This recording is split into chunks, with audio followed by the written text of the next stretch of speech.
श्री दुर्गा देवाय नमः। ओम नमश्चंडिकाय। आज हम श्री दुर्गा सप्तशती का छठा और सातवां अध्याय सुनेंगे। छठे अध्याय की कथा हम शुरू करें उससे पहले माँ भगवती का ध्यान करते हैं। मैं सर्वज्ञेश्वर भैरव के अंग में निवास करने वाली श्री पद्मावती देवी का चिंतन करती हूँ। वे नागराज के आसन पर बैठी हैं। नागों के फनों में सुशोभित होने वाली मणियों की विशाल माला से उनकी देहलता उद्भासित हो रही है। सूर्य के समान उनका तेज है। 3 नेत्र उनकी शोभा बढ़ा रहे हैं। वे हाथों में माला, कुंभ, कपाल और कमल लिए हुए हैं तथा उनके मस्तक में अर्धचंद्र का मुकुट सुशोभित है। ऋषि कहते हैं, देवी का यह कथन सुनकर दूत को बड़ा आश्चर्य हुआ। उसने दैत्यराज के पास जाकर सब समाचार विस्तार पूर्वक कह सुनाया।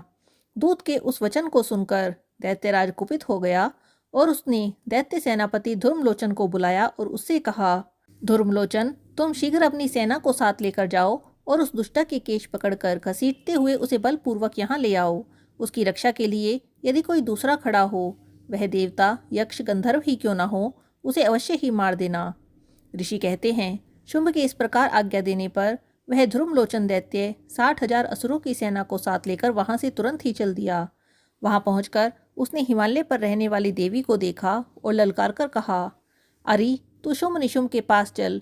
यदि इस समय प्रसन्नता पूर्वक मेरे स्वामी के समीप नहीं चलेगी तो मैं बलपूर्वक झोंटा पकड़कर घसीटते हुए तुम्हें ले चलूंगा। देवी बोली, तुम्हें दैत्यों के राजा ने भेजा है। तुम स्वयं भी बलवान हो और तुम्हारे साथ विशाल सेना भी है। ऐसी दशा में यदि तुम मुझे बलपूर्वक ले चलोगे तो मैं तुम्हारा क्या ही कर सकती हूँ। ऋषि कहते हैं, देवी के ऐसा कहने पर असुर धर्मलोचन उसकी ओर दौड़ा। तब अंबिका ने हुम शब्द के उच्चारण मात्र से उसे भस्म कर दिया। फिर तो क्रोध में भरी हुई दैत्यों की विशाल सेना और अंबिका ने एक दूसरे पर तीखे बाणों से, शक्तियों से और फर्शों से लड़ना आरंभ कर दिया। इतने में ही देवी का वाहन सिंह क्रोध में भरकर गर्जना करके गर्दन के बालों को हिलाता हुआ असुरों की सेना में कूद पड़ा। उसने कुछ दैत्यों को अपने पंजों की मार से, कितनों को ही अपने जबड़ों से, कितने ही महादैत्यों को पटक कर होठ की दाढ़ों से घायल करके मार डाला। उस सिंह ने अपने नखों से कितनों के ही पेट फाड़ डाले, थप्पड़ मारकर कितनों के ही सिर धड़ से अलग कर दिए, कितनों की ही भुजाएं और मस्तक काट डाले और अपने गर्दन के बाल हिलाते हुए दूसरे दैत्यों के पेट फाड़कर उनका रक्त चूस लिया। अत्यंत क्रोध में भरे हुए देवी के वाहन उस महाबली सिंह ने क्षण भर में ही असुरों की सेना का संहार कर डाला। शुंभ ने जब सुना कि देवी ने धर्मलोचन असुर को मार डाला है तथा उनके सिंह ने सारी सेना का सफाया कर दिया है, तब उस दैत्यराज को बड़ा क्रोध हुआ। उसके होठ कांपने लगे। उसने चंड और मुंड नामक 2 महादैत्यों को आज्ञा दी, हे चंड और हे मुंड, तुम लोग बहुत बड़ी सेना लेकर वहां जाओ। उस देवी के झोंटे पकड़कर अथवा उसे बांधकर शीघ्र ही यहाँ ले आओ। यदि इस प्रकार उसे लाने में संदेह हो तो युद्ध में सब प्रकार के अस्त्रों, शस्त्रों और समस्त आसुरी सेना का प्रयोग करके उसकी हत्या कर डालना। उस दुष्टा की हत्या होने तथा उस सिंह के मारे जाने पर उस अंबिका को बांधकर यहाँ शीघ्र ही लेकर आना। यहाँ पर श्री दुर्गा सप्तशती का छठा अध्याय समाप्त हो जाता है। बोलिए श्री दुर्गा देवाय नमः। 7वें अध्याय की कथा हम शुरू करें उससे पहले माँ भगवती का ध्यान करते हैं। मैं मातंगी देवी का ध्यान करती हूँ। वे रतनमय सिंहासन पर बैठी हैं और पढ़ते हुए तोते का मधुर शब्द सुन रही हैं। उनके शरीर का वर्ण श्याम है।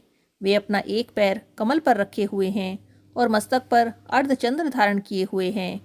वे कंहार के पुष्पों की माला धारण किए हुए हैं और वीणा बजा रही हैं। उनके अंगों में कसी हुई चोली शोभा पा रही है। वे लाल रंग की साड़ी पहने हैं और हाथों में शंख में पात्र लिए हुए हैं। उनके वदन पर मधु का हल्का हल्का प्रभाव जान पड़ता है और ललाट में बेदी शोभा पा रही है। बोलिए श्री मातंगी माता की जय। ऋषि कहते हैं, तदंतर शुंभ की आज्ञा पाकर वे चंड और मुंड आदि दैत्य चतुरंगिनी सेना को साथ लिए अस्त्रों शस्त्रों से सुसज्जित होकर चल दिए। फिर गिरिराज हिमालय के सुवर्ण में ऊंचे शिखर पर पहुंचकर उन्होंने सिंह पर बैठी देवी को देखा। वे देवी मंद मंद मुस्कुरा रही थी। उन्हें देखकर दैत्य लोग तत्परता से पकड़ने का उद्योग करने लगे।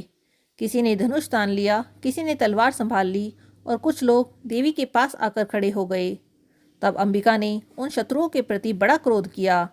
उस समय क्रोध के कारण उनका मुख काला पड़ गया, ललाट में बोहें टेढ़ी हो गई और वहां से तुरंत ही विकराल मुखी काली प्रकट हुई, जो तलवार और पाश लिए हुए थी। वे चीते के चर्म की साड़ी पहने हुए थी, नरमुंडों की माला से विभूषित थी। उनके शरीर का मांस सूख गया था और केवल हड्डियों का ढांचा मात्र था, जिससे कि वे अत्यंत ही भयंकर जान पड़ती थी। उनका मुख बड़ा विशाल था, जीभ लपलपाने के कारण वे और भी डरावनी प्रतीत होती थी। उनकी आंखें भीतर को धसी हुई थी और कुछ लाल थी। वे अपनी भयंकर गर्जना से संपूर्ण दिशाओं को गुंजा रही थी।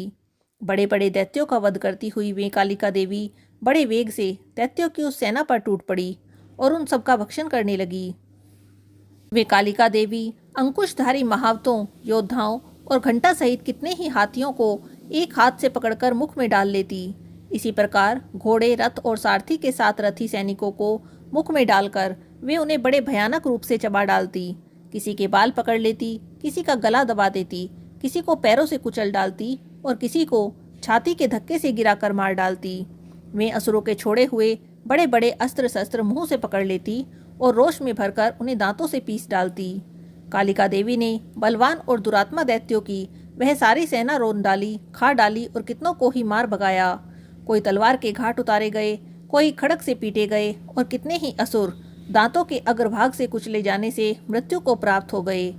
इस प्रकार देवी ने असुरों की उस सारी सेना को क्षण भर में ही मार गिराया। यह देखकर चंड उन अत्यंत भयानक काली देवी की ओर दौड़ा और महादैत्य मुंड ने भी अत्यंत भयंकर बाणों की वर्षा से तथा हजारों बार चलाए हुए चक्रों से उन भयानक नेत्रों वाली देवी को आच्छादित कर दिया। वे अनेकों चक्र देवी के मुख में समाते हुए ऐसे जान पड़ते थे मानो सूर्य के बहुतेरे मंडल बादलों के उदर में प्रवेश कर रहे हों। तब भयंकर गर्जना करने वाली काली देवी ने अत्यंत रोष में भरकर विकट अट्टहास किया। उस समय उनके विकराल वदन के भीतर कठिनता से देखे जाने वाले दांतों की प्रभा से वे अत्यंत ही उज्जवल दिखाई देती थी। देवी ने बहुत बड़ी तलवार हाथ में ले हम शब्द का उच्चारण करके चंड पर धावा किया और उसके केश पकड़कर उसी तलवार से उसका मस्तक काट डाला। चंड को मारा देखकर मुंड भी देवी की ओर दौड़ा। तब देवी ने रोष में भरकर उसे भी तलवार से घायल करके धरती पर सुला दिया। महापराक्रमी चंड और मुंड को मारा गया देखकर मरने से बची हुई बाकी सेना भय से व्याकुल हो चारों ओर भाग गई। तदंतर काली देवी ने चंड और मुंड का मस्तक हाथ में लेकर चंडिका के पास जाकर प्रचंड अट्टहास करते हुए कहा, हे देवी, मैंने चंड और मुंड नामक इन दो महापशुओं को तुम्हें भेंट किया है। अब तुम युद्ध यज्ञ में शुंभ और निशुंभ का स्वयं ही वध करना। ऋषि कहते हैं, वहां लाए हुए उन चंड मुंड नामक महादैत्यों को देखकर कल्याणमयी चंडी ने काली सी मधुर वाणी में कहा, हे देवी, तुम चंड और मुंड को लेकर मेरे पास आई हो, इसीलिए संसार में चामुंडा नाम से तुम्हारी ख्याति होगी। बोलिए देवी चामुंडा की जय। यहाँ पर श्री दुर्गा सप्तशती का 7वां अध्याय समाप्त होता है। बोलिए श्री दुर्गा देवाय नमः।